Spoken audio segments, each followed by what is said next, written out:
بسم الله الرحمن الرحيم.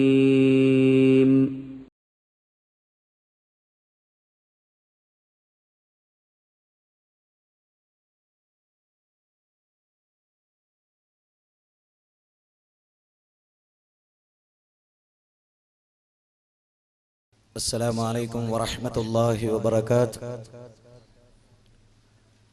الحمد لله رب العالمين، نحمده ونستعينه ونؤمن به ونتوكل عليه، ونعوذ بالله من شرور أنفسنا ومن سيئات أعمالنا. من يهده الله فلا مضل له ومن يضلل فلا هادي له. أشهد أن لا إله إلا الله وحده لا شريك له، وأشهد أن محمدا عبده ورسوله، أرسله بالهدى ودين الحق ليظهره على الدين كله ولو كره المشركون. اللهم صل على محمد وعلى آل محمد كما صليت على إبراهيم وعلى آل إبراهيم إنك حميد مجيد. اللهم بارك على محمد وعلى آل محمد كما باركت على إبراهيم وعلى آل إبراهيم إنك حميد مجيد. أما بعد فإن خير الحديث كتاب الله، وخير السنن سنن محمد صلى الله عليه وسلم، وشر الأمور محدثاتها، وكل محدثة بدعة، وكل بدعة ضلالة، وكل ضلالة في النار. اتقوا الله عباد الله. أعوذ بالله من الشيطان الرجيم. بسم الله الرحمن الرحيم. رب اشرح لي صدري ويسر لي أمري واحلل عقدة من لساني يفقهوا قولي. بسم الله الرحمن الرحيم. ويا قومي ما لي يدعوكم إلى النجاة وتدعونني إلى النار. ബഹുമാന്യനായ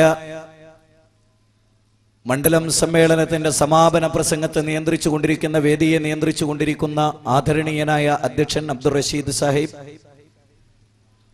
വേദിയിലും സദസ്സിലും സന്നിഹിതരായിട്ടുള്ള സത്യാന്വേഷികളായ സുഹൃത്തുക്കളെ, ഉച്ചഭാഷണിയിലൂടെ ഈ ശബ്ദം കേട്ടുകൊണ്ടിരിക്കുന്ന ഇതര മത ആദർശ വിശ്വാസികളായിട്ടുള്ള സഹൃദയരെ,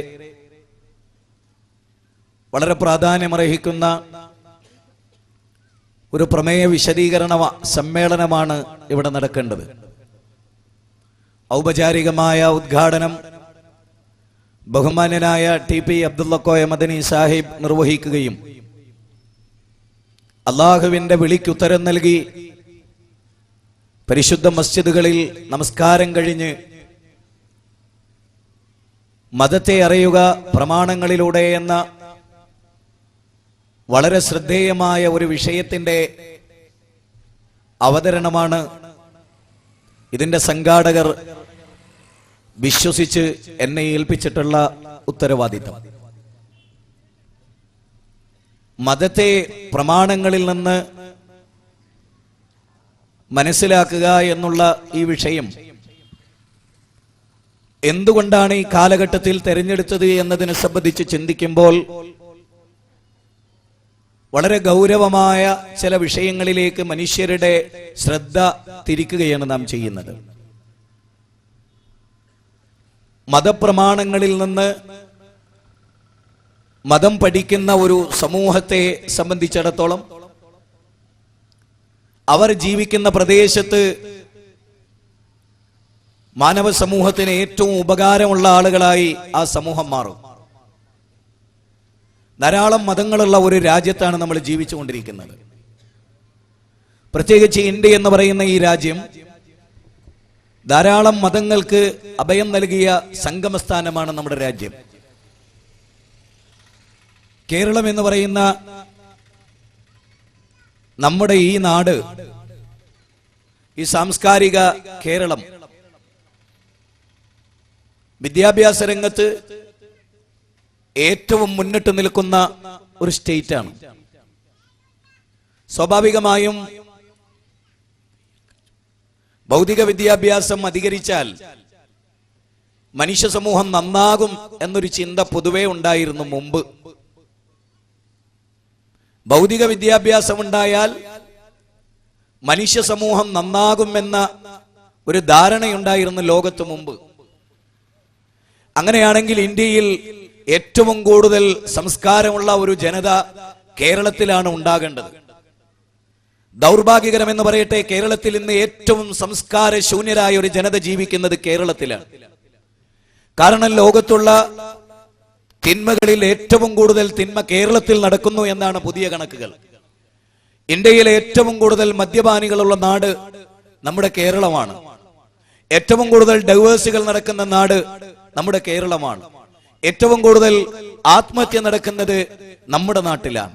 ഇങ്ങനെ തുടങ്ങി ഏത് തിന്മയുടെ കാര്യത്തിലും മറ്റെല്ലാ സംസ്ഥാനങ്ങളെ അപേക്ഷിച്ച് കേരളം മുന്നിൽ നിൽക്കുന്നു എന്ന് വരുമ്പോ സാക്ഷരതയിൽ ഒന്നാം സ്ഥാനത്ത് നിന്ന നമ്മുടെ കേരളം ഭൗതിക വിദ്യാഭ്യാസത്തിൽ ഇന്ത്യയുടെ മറ്റ് സ്റ്റേറ്റുകളെ അപേക്ഷിച്ച് ഒന്നാം സ്ഥാനത്ത് നിൽക്കുന്നു എന്ന് നാം അഭിമാനിക്കുന്ന നമ്മുടെ കേരളം മനുഷ്യനെ നന്നാക്കിയില്ല ഭൗതിക വിദ്യാഭ്യാസം എന്നാണ് പറഞ്ഞതിന്റെ അർത്ഥം.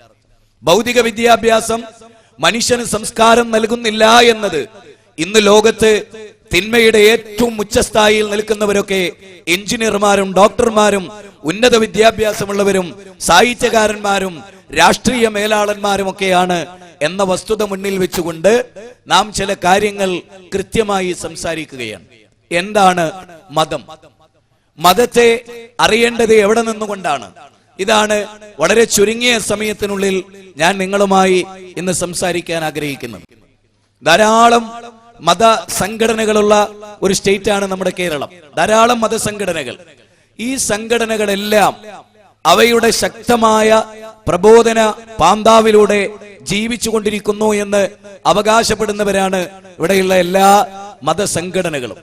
അങ്ങനെയുള്ള ഒരു ലോകത്ത് മതത്തിന്റെ പ്രമാണങ്ങളിൽ നിന്ന് വിശുദ്ധ ഇസ്ലാമിന് കൃത്യമായ ചില പ്രമാണങ്ങളുണ്ട്. ഇസ്ലാമിന്റെ പ്രത്യേകത, ഇസ്ലാമിന് വിശുദ്ധ ഖുർആൻ മാനവരാശിക്ക് ആകമാനമുള്ള മാർഗദർശന ഗ്രന്ഥം. ആ മാർഗദർശന ഗ്രന്ഥം മനുഷ്യ സമൂഹത്തെ കൃത്യമായി ക്ഷണിക്കുന്ന ചില പോയിന്റുകളുണ്ട്. ഖുർആനിന്റെ മുന്നിലൂടെയോ ഖുർആനിന്റെ പിന്നിലൂടെയോ ഖുർആനിന്റെ ഇടതുഭാഗത്തുകൂടെയോ ഖുർആനിന്റെ വലതുഭാഗത്തുകൂടെയോ യാതൊരു അവ്യക്തതകളും കടന്നു വന്നിട്ടില്ലാത്ത ഗ്രന്ഥമാണ് ഖുർആൻ. ആ ഖുർആനാണ് ഇസ്ലാമിക ലോകം ഒന്നാമത്തെ പ്രമാണമായി കാണുന്നത്. ആ ഖുർആൻ പൂർണ്ണമായും ദൈവികമാണ് എന്ന് വിശ്വസിക്കുന്നവരാണ് മുസ്ലിങ്ങൾ. അവകാശവാദം മാത്രമല്ല, 1400 വർഷങ്ങൾ പിന്നിട്ടു.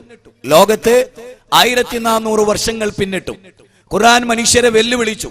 ഈ ഖുർആനിന് തുല്യമായി ഒരു രചന നടത്താൻ ലോകത്തുള്ള മുഴുവൻ മനുഷ്യരെയും ഖുർആൻ വെല്ലുവിളിക്കുകയുണ്ടായി. പക്ഷേ ആ വെല്ലുവിളി ഇന്ന് വരെ സ്വീകരിക്കപ്പെട്ടിട്ടില്ല. ആ വെല്ലുവിളി ഏറ്റെടുത്തുകൊണ്ട് ഖുർആനിന് പകരമായി ഒരു രചന ലോകത്ത് നടന്നിട്ടില്ല എന്നത് ഖുർആനിന്റെ ദൈവികതക്കുള്ള ഒന്നാമത്തെ തെളിവാണ്. വഇൻ കുൻതും ഫീ റൈബിൻ മിമ്മാ നസ്സൽനാ അലാ അബ്ദിനാ ഫഅതു ബിസൂറത്തിൻ മിൻ മിസ്ലിഹി വദൂ ശുഹദാഅകും മിൻ ദൂനില്ലാഹ് ഇൻ കുൻതും സ്വാദിഖീൻ. നമ്മയുടെ അടിമയായ പ്രവാചകന്റെ മേൽ മുഹമ്മദ് നബി സല്ലല്ലാഹു അലൈഹി വസല്ലമയുടെ മേൽ നാം അവതരിപ്പിച്ച ഖുർആനിൽ നിങ്ങൾ സംശയാലുക്കളാണെങ്കിൽ ഇതുപോലെ ഒരെണ്ണം നിങ്ങൾ കൊണ്ടുവരൂ എന്ന് ഖുർആൻ മാനവരാശിയെ വെല്ലുവിളിക്കുകയാണ്. ഖുർആനിന്റെ 23-ാമത്തെ വചനത്തിലൂടെ വിശുദ്ധ ഖുർആൻ മാനവരാശിയെ വെല്ലുവിളിക്കുന്നു. ഖുർആനിന് തുല്യമായ ഒരു രചന, ഖുർആനിന്റെ ഒരു അധ്യായത്തിന് സമാനമായ ഒരു രചന പോകട്ടെ, ഖുർആനിൽ ഒരായത്തിന് തുല്യമായ ഒരായത്ത് പോലും ലോകത്ത് മനുഷ്യർ കിണഞ്ഞു പരിശ്രമിച്ചിട്ട് ഖുർആനിന്റെ ഭാഷയറിയാവുന്ന അറബി ഭാഷയിൽ അഗാധമായി പാണ്ഡിത്യം നേടിയിട്ടുള്ള ആളുകൾക്ക് വരെ സാധിച്ചിട്ടില്ല. 1400 വർഷങ്ങളായി ലോകത്ത് മനുഷ്യർക്ക് ഏറ്റവും കൂടുതൽ പാരായണം ചെയ്യപ്പെടുകയും ഏറ്റവും കൂടുതൽ ചർച്ച ചെയ്യപ്പെടുകയും ചെയ്യുന്ന ഗ്രന്ഥമായി ഇന്നും ഖുർആൻ മനുഷ്യരാശിയുടെ മുമ്പിൽ വെക്കുന്നത്. വിശുദ്ധ ഖുർആനിൽ മനുഷ്യന്റെ വിശ്വാസം, മനുഷ്യന്റെ കർമ്മങ്ങൾ, മനുഷ്യന്റെ ആചാരങ്ങൾ, മനുഷ്യൻ അനുഷ്ഠിക്കേണ്ട അനുഷ്ഠാന കർമ്മങ്ങൾ, ഇതെല്ലാം തന്നെ മാനവരാശിക്ക് സുഗ്രാഹ്യമായി ഏത് സാധാരണക്കാരനും വളരെ ലളിതമായി മനസ്സിലാക്കി കൊടുക്കാൻ കഴിയുന്നു എന്നുള്ളതാണ് വിശുദ്ധ ഖുർആനിന്റെ പ്രത്യേകത. വിശുദ്ധ ഖുർആൻ 20-ലധികം തവണ മനുഷ്യരെ ഇന്ന് ലോകത്ത് വിളിക്കുകയാണ്.